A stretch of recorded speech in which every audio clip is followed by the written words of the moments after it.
মঞ্চের দিকে এগিয়ে আসছে দেবিদ্বার গ্রিন ইন্টারন্যাশনাল স্কুল। একটা জোরে করতালি হবে গ্রিন ইন্টারন্যাশনাল স্কুলের জন্য।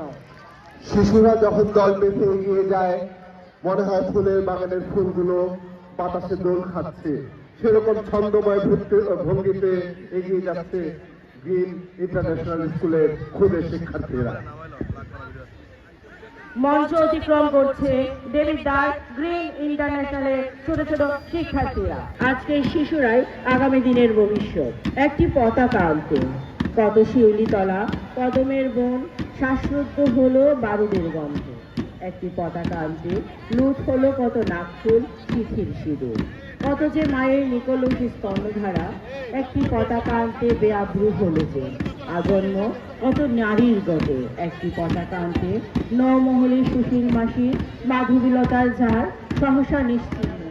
আমি ছোট ছোট বাচ্চাদের জন্য একটা করতালি দিয়ে উৎসব প্রদান করার জন্য বলছি। সেই স্কুলের শিক্ষার্থীরা এই মুহূর্তে আমরা দেখতে পাচ্ছি দীপ্ত পদভারে তাদের মঞ্চের দিকে এগিয়ে আসছে।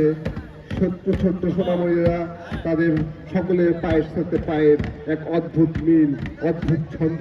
সেই ছন্দ যেন আমাদের আশ্বস্ত করছে আগামী দিনে এই জাতির স্বাধীনতা সার্বভৌমত্ব নিয়ে শঙ্কার কিছু নেই। তারা মুক্তিযুদ্ধের চেতনাকে ধারণ করে এই জাতিকে রক্ষা করবে, এই জাতিকে সামনের দিকে এগিয়ে নিয়ে যাবে।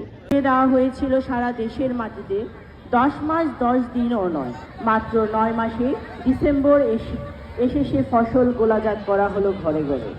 মুক্ত আকাশে ওড়ালো বাংলা ও বাঙালির জয় পতাকা। উদয়ের পথে রাঙা হলো লক্ষ সূর্য চোখ ধাঁধানো আলো।